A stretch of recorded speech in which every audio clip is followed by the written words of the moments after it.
Welcome to Fireside Chat. My name is Sai. I want to answer the most common question I get as a financial coach. Is $1 million enough to retire early? The short answer is yes.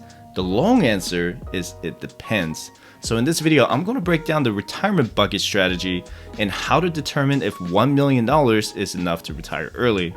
Just keep in mind that none of this is financial advice. I don't sell any expensive courses. I just enjoy making free financial education videos. Our retirement strategy isn't just on one pension fund or one retirement account.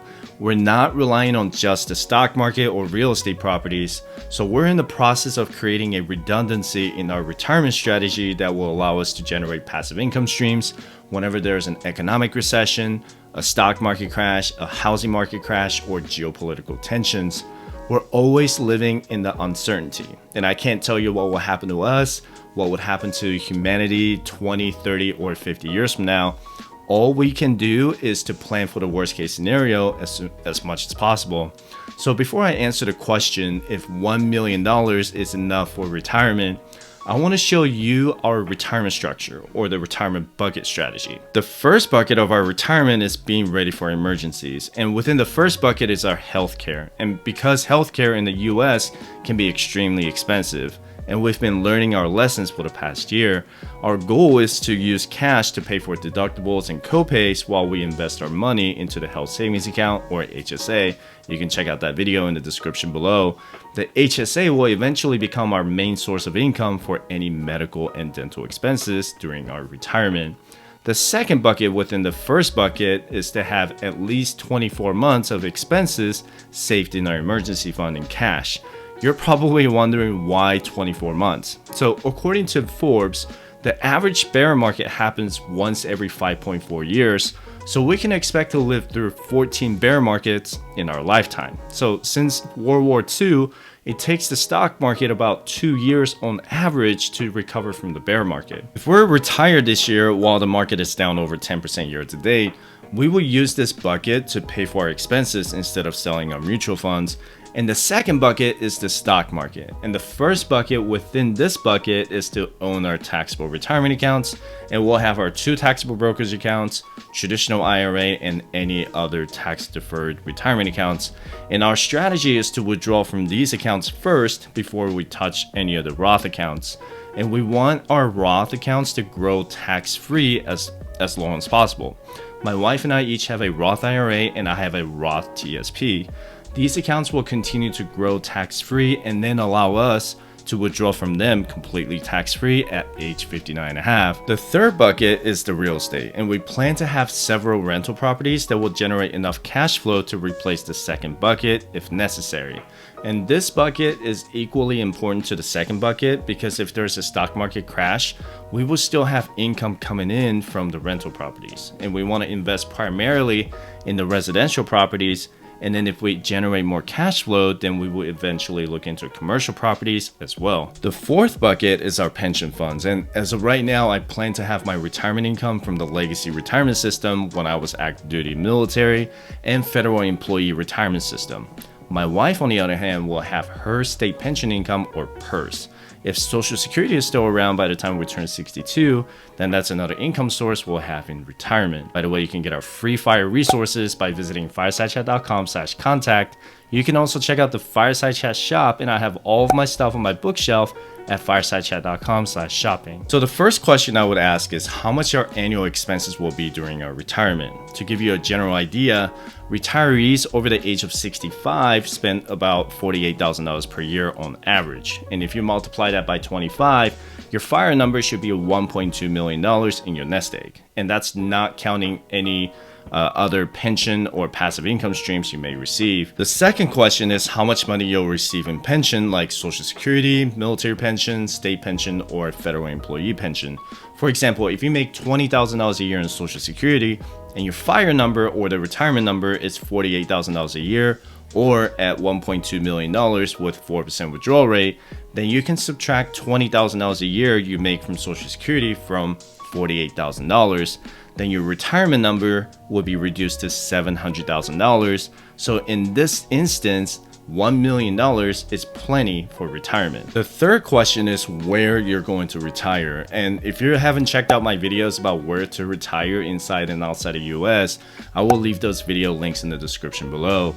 If you're in a rural area with a low cost of living, then $1 million might be enough for you to last throughout your retirement. If your cost of living is high, like say you're living in the San Francisco Bay Area and you're still paying mortgage on your home, then you would probably need more than $1 million to retire. You don't want to wait until you're close to your retirement age to find out how much you need to spend per year during retirement. And most people don't really start thinking about retirement until they're in their late 40s or 50s. And this is why calculating your FIRE number is on the very first step of my FIRE checklist. And you can download my FIRE checklist for free by visiting firestatchat.com/contact. Another thing you want to consider is inflation. And inflation has been insane this year, right? So if you're looking to retire in 20 years, then that $1 million in 20 years will be about $1.8 million with 3% annual inflation rate. However, if you're looking to retire within the next 3 years, then your $1 million will just be worth about $1.09 million in 3 years. Inflation is why our FIRE number will adjust on the annual basis. And our $2.8 million Fat FIRE plan is based on today's dollars. And so in 10 years, that $2.8 million will technically be worth about $3.77 million with 3% annual inflation rate. Instead of just using the inflation data, we'll just adjust our expenses annually. And we won't necessarily need all $3.77 million to retire because not all expenses will increase, like our 30-year fixed rate mortgage, right? So let's answer the first question, and that's how much you plan to spend in retirement. And assuming your total expenses are about $50,000 a year, and that's pretty average with the US households, let's also assume that you're retiring without any debt like credit cards, student loans, and car loans. So $50,000 a year is about $4,200 a month.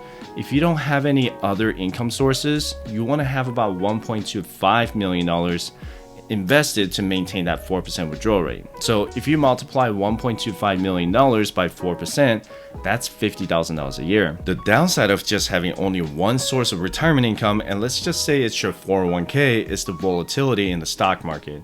And the S&P 500 this year so far is down 10% year to date, and NASDAQ is down almost 19%. I would probably hesitate to withdraw from the retirement account when the market is so volatile. And this is why it's important to have multiple sources of income before going into your retirement. So let's answer the second question, and that's how much you'll receive in pension, like from Social Security. Let's assume that Social Security will still be around, even though a lot of millennials are skeptical about its sustainment. According to Bankrate, the average Social Security check is about $1,600 a month, so that's about $19,000 a year. If you add that $19,000 in this block, your FIRE number will be reduced from $1.25 million to $775,000 because you wouldn't need to have $1 million to meet that $50,000 a year in expenses. Let me give you our scenario, and let's say we completely abandon the idea to retire early and plan to retire at the normal age at 62. We want our total expenses to be still at $100,000 a year, and if we just solely rely on the stock market, then we would need at least $2.5 million invested. So if I add $20,000 a year from real estate, then we would need $2 million instead of $2.5 million. If I add another $60,000 a year total from my wife and my pension plans, then we would just need $500,000 invested in the stock market. So your retirement nest egg will depend on how many sources of income you'll have, and you don't necessarily need to have $1 million invested in the stock market if you have other passive income streams. You can download this FIRE calculator for free by visiting firestatchat.com/contact. By the way, if you need help with your personal finances, you can schedule a free one-on-one 20-minute financial coaching session by visiting firestatchat.com/coaching. Lastly, I want to briefly talk about what JP Morgan Asset Management said on Yahoo Finance about how much money your retirement income should be to replace your current income.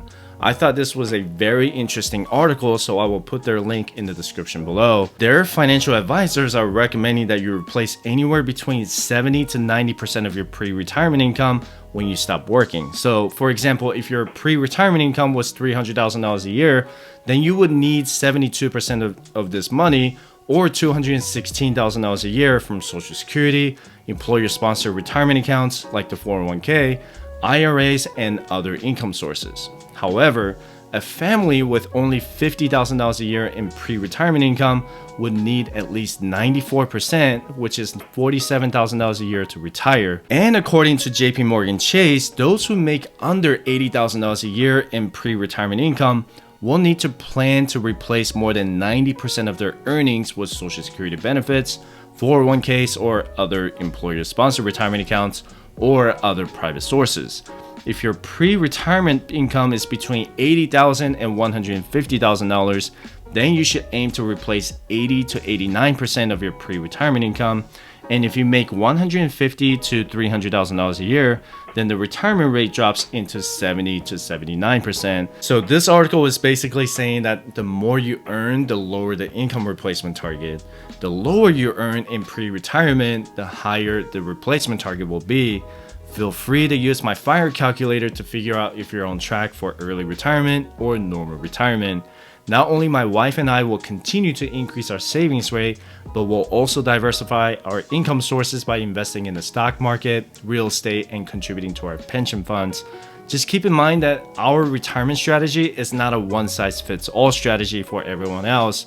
If you want to know more about how to calculate your FIRE number, be sure to check out this video. So with that said, I appreciate you watching my video. Don't forget to subscribe, and I hope to see you in the next video. Have a good one.